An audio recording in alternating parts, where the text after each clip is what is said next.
Thanks. I mean, I think we've really addressed the businesses, how they are going to change, and I see sort of like three categories of sectors and businesses. One are the ones who are likely to pull ahead, thrive. They were already digitizing. They were already fully digitized. You get it, and then. And their demand hasn't been disrupted.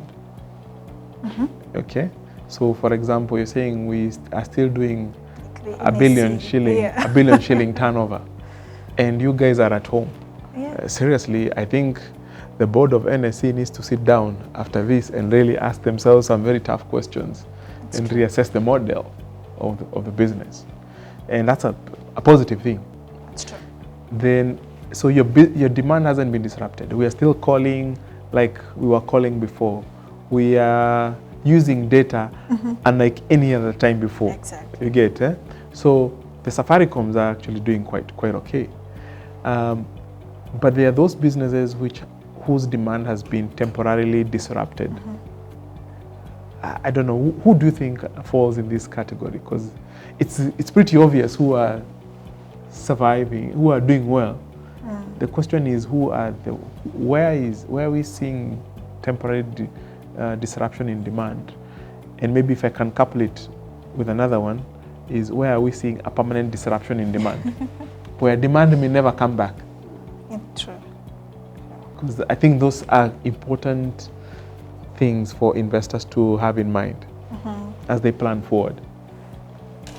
I think for me, if you look at the way the market is structured, the commercials and the services sector, where we do have your typical, tourism, some companies in the transport, the hotel industry, right? Typical TPS, there could be an impact.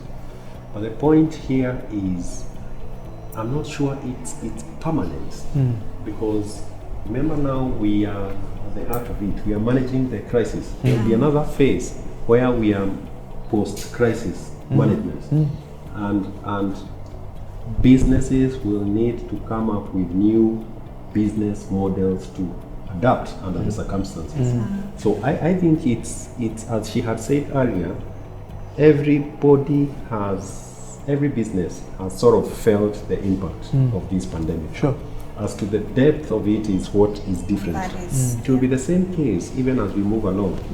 The way we, adapt post the pandemic will depend on how deep the hole was on our respective businesses. But I'm not sure. I don't think there will be any business that will be impacted permanently, as it were, because I think businesses are dynamic enough. If you look at all the businesses that you're speaking to, there's no business which has a straight line. So I expect, even from a business point of view, businesses should be able to hedge their revenues by having more than one revenue line. And that is what I expect that is going to happen going forward. So I'm sure even from an economic point of view, there will be new opportunities as businesses look into new ventures post this pandemic, if their mainstream business has been impacted significantly.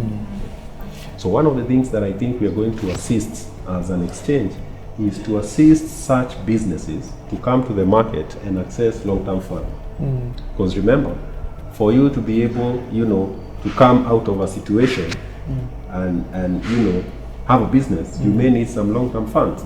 You spoke to the issue where our current financials may be on the short-term end of the curve, and that's where the capital markets come in by providing that long-term capital. So I expect also there will be a lot of activity at the exchange as businesses knock in either for additional long-term funds, as they look towards managing their post pandemic situation. I think it's an interesting view. Temporary disruption. There is also some school of thought that there are businesses which are actually going to go out of business because there is a shift in demand, but let's see how the future comes. That's true. Nobody really knows how the future Yeah. future Yes. will look like.